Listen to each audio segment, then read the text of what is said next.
ජපන් බටුකොළ කෑවහම ජපන් බෝනික්කෝ වගේ ලස්සන වෙනවා.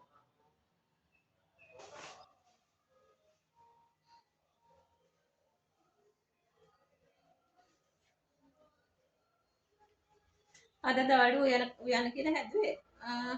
ඔයාලා දැක්කලා ඇති මේ මොනවාද කියලා. දන්නවනේ මොනවාද කියන්නේ? ජපන් බටුකොළ. ඉතින් දවල්ට ජපන් බටුකොළ මෙල්ලමක් හදන්න කියලා හැදුවේ. ඔයාලා කාලේ ඇති නේද?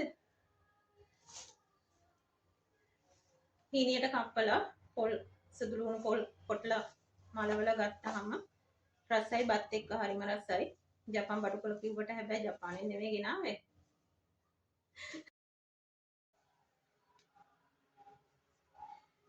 මේ ඉත්තේ මල් තියෙනවා. මේ මල් කඩලෝන උයන්න. මලුත් එක්ක උයන්න එපා. මේ අමුතු රසක් වෙනවා මලුත් එක්ක ඉවම මට නම්.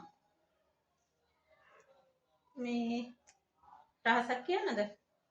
ජපන් බටුකොළ කෑවහම ජපන් බෝනික්කෝ වගේ ලස්සන වෙනවා. කාලා බලන්න කොහොමද ඉතලා?